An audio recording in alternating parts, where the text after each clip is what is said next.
Bonjour chers frères et sœurs, je vous salue vous qui aimez l'histoire. Alors j'entame une autre série d'un ouvrage qui a été fait par Zbigniew Brzezinski, qui est intitulé Le Grand Échiquier, l'Amérique et le reste du monde. Alors cet ouvrage-là, d'abord je vais indiquer la préface, je vais parler de la préface qui a été rédigée par Gérard Chalian, qui était directeur du Centre d'études des conflits, FED. Alors, donc au niveau de la préface, pour qu'on ait une compréhension générale de l'ouvrage de Brzezinski, voilà. Alors voilà ce qui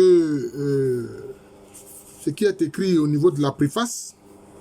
On ne disait pas de Raymond Aron qu'il était brillant, compliment destiné à saluer les esprits agiles, plus portés à séduire ou à provoquer, qu'à étayer solidement un raisonnement. C'est ainsi le cas de Zbigniew Brzezinski, le conseiller du président Carter de 1977 à 1981 et l'auteur de plusieurs ouvrages politiques d'importance. Dans le Grand Échiquier, Brzezinski donne une remarquable analyse des sphères d'intérêt qui sont essentielles à la pérennité de l'hégémonie américaine. Il le fait sans céder aux sirènes de l'ère du temps avec une rigueur qui l'honore. Cet ouvrage est ce qu'on peut lire aujourd'hui de plus intéressant sur l'avenir probable des États-Unis et du reste du monde. Alors vous voyez que faire une série de vidéos sur l'ouvrage de Brzezinski est important. Parce que cet échiquier dont il parle, c'est un aspect qui se joue, n'est-ce pas, en Ukraine. C'est un aspect qui se joue. Parce que là, il parle de l'Empire américain. L'Empire américain et le reste du monde. C'est de ça qu'il s'agit. Les États-Unis sont devenus depuis 1991 la première puissance véritablement universelle. Ce qu'on appellerait un empire mondial si ce terme ne comportait une idée de domination territoriale. Or, cette domination exercée par une démocratie se mesure en termes de puissance économique et financière, d'avance technologique, d'impact dans les communications, d'influence culturelle au sens le plus large et de supériorité militaire. C'est de ça qu'il s'agit. Enfin, d'un système international dont Washington, la capitale américaine, est l'essentiel, le maître et l'arbitre. De surcroît, les États-Unis n'ont pas actuellement de rivaux capables de leur disputer cette suprématie. Mais c'est le cas présentement. Ce n'est plus le cas. C'est-à-dire qu'au moment où Brzezinski écrivait son ouvrage, ce n'était pas le cas. Mais aujourd'hui, il y a des rivaux. Il y a la Chine, il y a la Russie, il y a même l'Inde, le Brésil, ce qu'on a appelé les BRICS, les pays du BRICS. Donc c'est ça. Donc les données ont changé. Donc il faut voir quand même, il est intéressant donc, de voir cet ouvrage de Brzezinski, ce qu'il disait à l'époque. L'histoire diplomatique des États-Unis ne commence pas avec leur intervention tardive aux côtés des Alliés en 1917, lors de la Première Guerre mondiale. En 1783, les 13 colonies de la Nouvelle-Angleterre obtiennent, par la paix de Paris, la reconnaissance internationale de leur indépendance. Mais au nord, l'Angleterre contrôle le Canada, où se sont réfugiés bien des loyalistes. Au sud, l'Espagne règne sur la plus grande partie du continent. Le territoire de la jeune République est de tous côtés limité. Pire, en 1812, au cours d'un conflit avec l'Angleterre, Washington est prise. Le Capitole et la Maison Blanche sont brûlés. Cependant, dès 1823, le président Monroe déclare en substance dans son message au Congrès que désormais, les affaires politiques de l'hémisphère occidental ne doivent plus relever de l'Europe. En temps, les 13 États poursuivent leur expansion. Kentucky, 1792, Tennessee, 1796,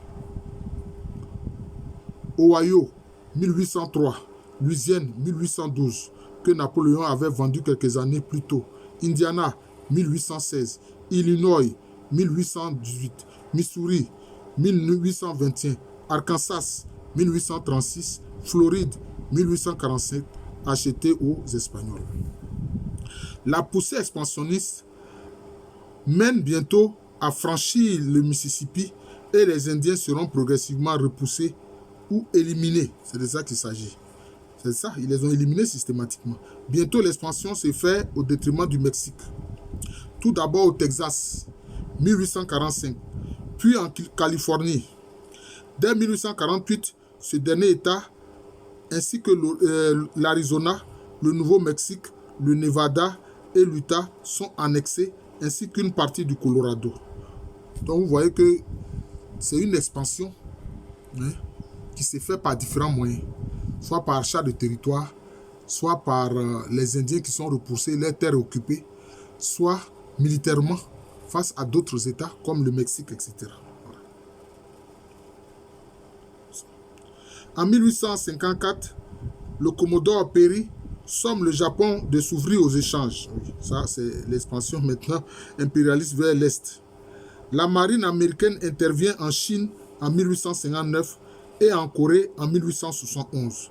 Les Américains participent à la politique impériale des Européens, exigeant de la Chine des traités inégaux qui débouchent sur la politique des concessions. Voilà. C'est-à-dire, c'est ce qu'on appelait l'extraterritorialité. Ils occupent des territoires en Chine sur lesquels eux, ils exercent leur souveraineté et l'empereur ne peut pas y exercer son autorité. Voilà. Bientôt, le thème de la Manifeste Destiny devient récurrent. L'Amérique est créée pour réaliser un idéal sans précédent à tous égards. Manifeste Destiny, c'est quoi? La destinée manifeste. La destinée manifeste. Comme si ils veulent dire que ça vient d'une volonté de Dieu. Ce n'est pas vrai. La frontière recule de façon continue. Les îles du Pacifique Nord font partie de la zone d'influence américaine. Midway et Wake, 1867. Les îles Samoa, 1878. Hawaï, en 1898. C'est aussi l'achat de l'Alaska, vendu par la Russie en 1867. Peut-être la rupture que continue aux yeux de certains historiens la rupture que constitue aux yeux de certains historiens la date de 1898, lorsque les États-Unis entrent en guerre avec l'Espagne pour s'emparer du contrôle des Caraïbes, tout en occupant les Philippines. Elle est moins nette qu'il n'y paraît. Tout au long de leur histoire, les États-Unis proclament leur volonté de ne point se mêler des querelles politiques européennes jugées perverses. Mais il faut dire que le président Monroe avait dit l'Amérique aux Américains. Ça, c'était sa doctrine, la doctrine Monroe. L'Amérique aux Américains. Mais quand ils disent l'Amérique aux Américains, cela veut dire quoi?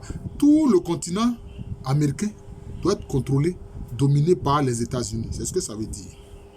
N'ayant point de rivaux continentaux, les Américains pouvaient se permettre de ne pas se soucier des équilibres interétatiques et de l'univers des relations internationales.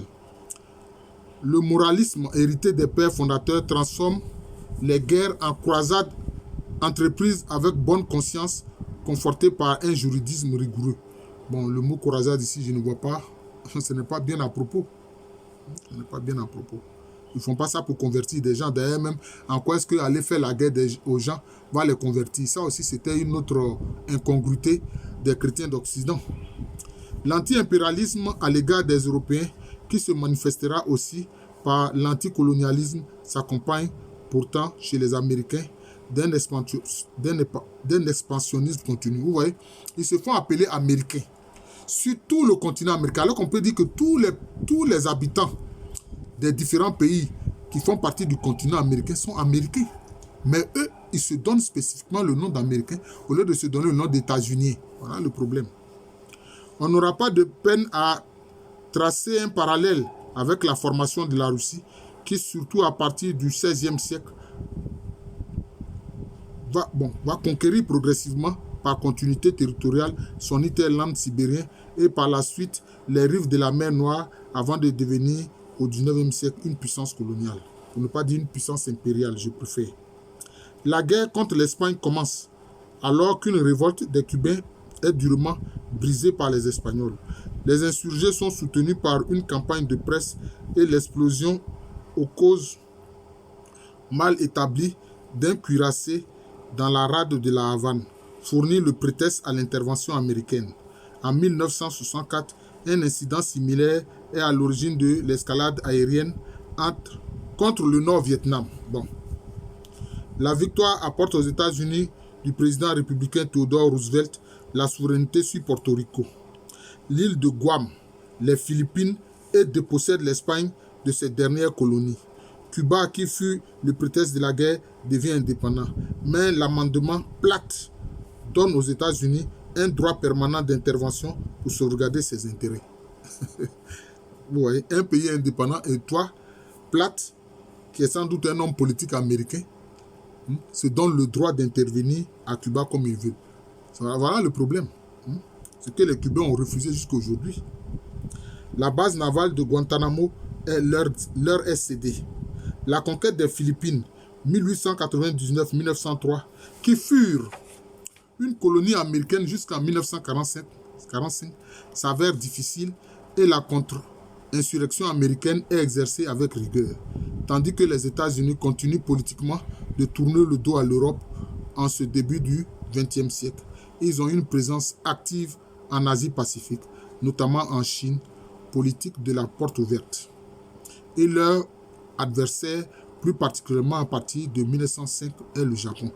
En fait, la politique de la porte ouverte, ils ont contraint l'empereur chinois à leur ouvrir des ports pour faire du commerce. Donc, ce n'est pas une politique volontariste de l'empereur chinois, non. Il a été contraint. C'est toujours sous la présidence flamboyante de Theodore Roosevelt que les États-Unis envoient 2000 Marines au Nicaragua, dans les Caraïbes. Là, au Nicaragua, je m'arrête là, oui, parce qu'il y a un point. Dans les Caraïbes, la Méditerranée américaine, ainsi que la désignée l'amiral Maha, partisan et théoricien de la suprématie maritime, les États-Unis interviennent militairement près de 20 fois au cours du XXe siècle pour y défendre leurs intérêts commerciaux et politiques. Saint-Domingue, 1905, 1916, 1965. Haïti, 1912, 1915, 1934. Mais en fait, Saint-Domingue, c'était Haïti. Mais maintenant, quand Saint-Domingue devient indépendant, prend le nom de Haïti. Même encore, Haïti étant indépendant, ils interviennent à 3 reprises.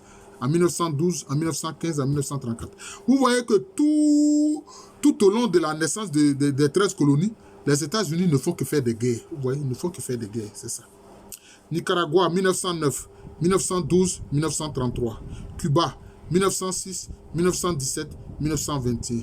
Sans invoquer d'autres interventions directes ou indirectes plus récentes. On a vu leur intervention avec la baie des cochons, où ils ont échoué. Dès 1900, les États-Unis devancent l'Allemagne et la Grande-Bretagne en assurant 32% de la production industrielle mondiale, soit 12% de plus qu'aujourd'hui. Néanmoins, le rôle politique de cette nation marchande en dehors de l'hémisphère ouest reste marginal. Le percement et le contrôle du canal de Panama en 1904 confortent l'unité économique des États-Unis. À la veille de la Première Guerre mondiale, l'Europe domine la scène politique mondiale. C'est ce monde symbolisé par les faces des élus participant à la belle époque qui vole en éclats entre 1914 et 1918. Les États-Unis finissent par s'engager dans ce conflit en 1917, en partie grâce à la propagande britannique. Ils le font à leur manière particulière, celle de la mission salvatrice, de la croisade, où le bon droit est de leur côté et où la guerre doit déboucher sur la victoire totale. Pour l'Europe, c'est le début du déclin. Après la Première Guerre mondiale, les États-Unis cessent de participer de façon active à la politique mondiale et se préoccupent de leurs intérêts économiques dans le cadre d'un relatif isolationnisme. Non rompu aux relations interétatiques avec un personnel diplomatique ou politique surtout composé d'hommes d'affaires ou de juristes, les États-Unis n'auront pas de stratégie consciente et organisée pour exercer un rôle mondial à leur mesure. En ce sens, il est vrai que les États-Unis, tard venus fin 1941 dans la Seconde Guerre mondiale, se sont retrouvés au lendemain de celle-ci sans l'avoir véritablement cherché, première puissance mondiale, puisque les autres puissances, leur État était détruit par la guerre, mais les États-Unis les ravitaillaient. Donc, leurs industries tournaient à plein rendement. Il faut comprendre ça. Celle-ci est fondée sur leur capacité industrielle, économique et financière, leur potentiel humain et la sanctuarisation de leur territoire. C'est ce que je disais. La guerre froide 1947-1991 doit sa paix relative au moins entre les deux superpuissances à l'existence du feu nucléaire. Dès 1947, la doctrine américaine, telle qu'elle est inspirée par J.F. Kennan, The Sources of Soviet Conduct, cherche l'endiguement de l'Union soviétique et du communisme. À partir de cette date, c'est la politique du cantonnement, notamment avec le président Truman, on le verra. Les États-Unis entrent bon gré mal gré dans l'univers interétatique qui doivent se contenter, comme après la guerre de Corée 1950-1953, de demi-victoires, de compromis politiques et de ni paix ni guerre. L'époque des victoires totales ne reprendra qu'à la fin de la guerre froide avec la guerre du Golfe. Les crises sont gérées avec succès. Berlin 1949 et 1961. Cuba 1962. Bon, Berlin, on a vu, c'était la crise de Berlin. Voilà, avec le blocus que les Américains ont pu surmonter avec, je peux dire, des avions qui ravitaillaient sans cesse Berlin, voilà, en tout produit nécessaire. Maintenant, Cuba 1962, c'est la crise notamment des fusées, des missiles où Nikita Khrouchtchev avait installé des missiles à Cuba.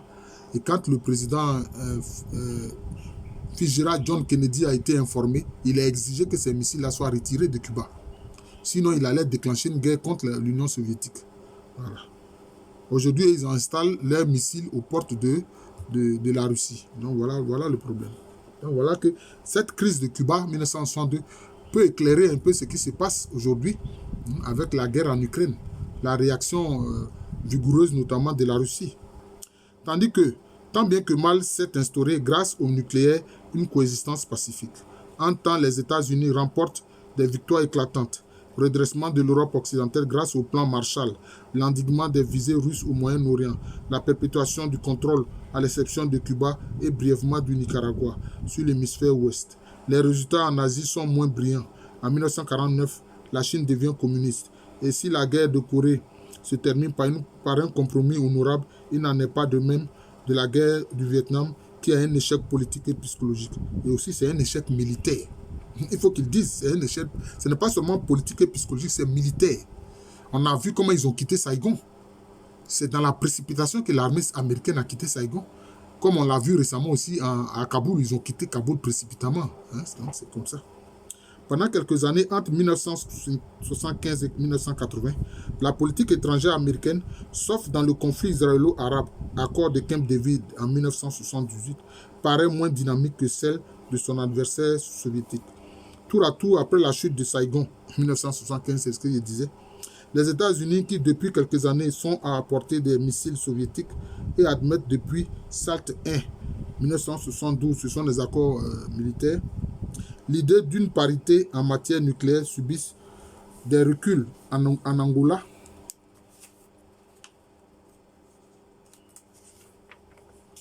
en 1976, en Éthiopie 1977, en Iran 1978, au Nicaragua 1979 et en Afghanistan avec l'intervention soviétique de Noël 1979.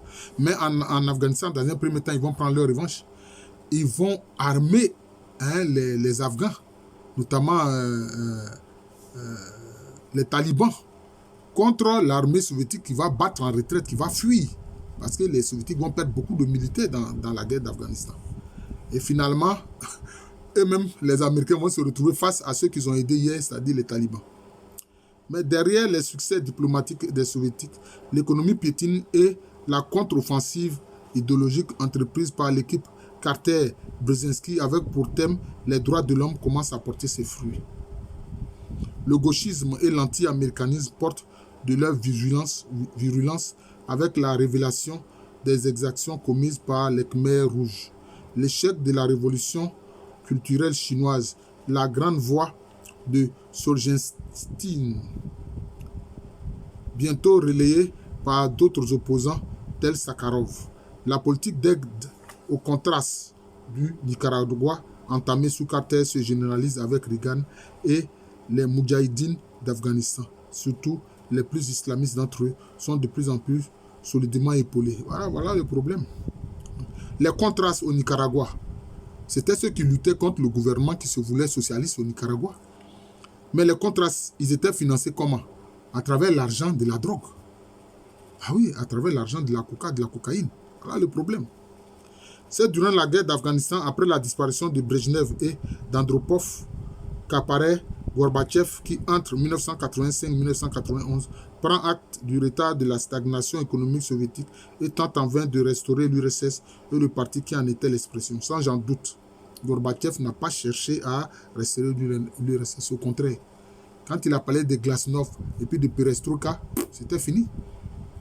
Parce que la base de ce système, c'était le pouvoir sans limite du Parti communiste. À partir du moment où cela est mis à mal par la Glasnost, c'est-à-dire, je peux dire, une politique, donc Glasnost, ça revient à ce qui est clair, hein, comme à ce qui est vert, comme le verre, je peux dire un verre, c'est-à-dire qui est transparent comme le verre.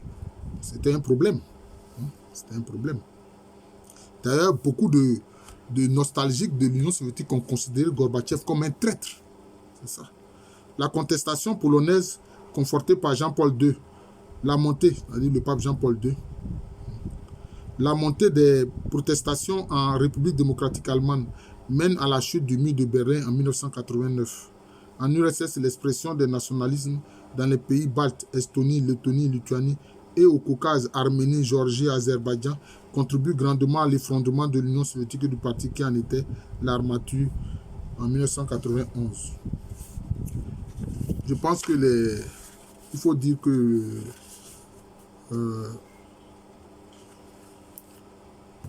la préface est très longue, donc nous allons la faire en deux parties. Voilà, nous allons la faire en deux parties. De façon inattendue, le monde bipolaire cesse abruptement d'exister. Les États-Unis restent d'autant plus hégémoniques que depuis le début de la guerre froide, en dehors de l'URSS, aucun État ou groupe d'États n'a sérieusement songé à leur disputer le leadership. L'Europe occidentale, qui potentiellement avec plus de 300 millions d'habitants aurait eu les moyens de le faire, reste militairement impotente. Et ça, on le voit aujourd'hui. Il compte sur le parapluie de l'OTAN, sous la supervision et la domination américaine, avec un revenu par tête largement supérieur à celui des pays du pacte de Varsovie. L'Europe occidentale se reconnaissait incapable d'assumer sa propre défense et comptait sur les États-Unis pour garantir sa sécurité. La guerre du Golfe 1991, impensable au temps de Brejnev ou d'Andropov, permettait aux États-Unis, dans le plus pur style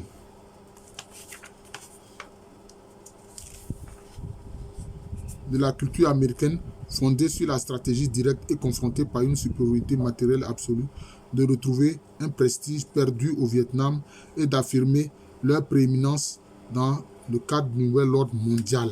Voilà, le cadre du nouvel ordre mondial. Je vais m'arrêter là, cette affaire du nouvel ordre mondial. D'ailleurs, même encore, il y a quelques semaines, le président Joe Biden parlant encore du nouvel ordre mondial que les États-Unis doivent diriger. Voilà. Je vous remercie. Donc, je présentais une partie de la préface de l'ouvrage de Brzezinski, Le Grand Échiquier, l'Amérique et le reste du monde. C'est aux éditions Bayard. Je vous remercie. Donc, comme je l'ai dit, je suis le professeur Alou Kwame René, professeur titulaire d'histoire à l'université Félix Houphouët-Boigny, université qui est à Abidjan, à Cocody. C'est en Côte d'Ivoire, un pays situé en Afrique de l'Ouest. Merci encore et bonne journée à tous.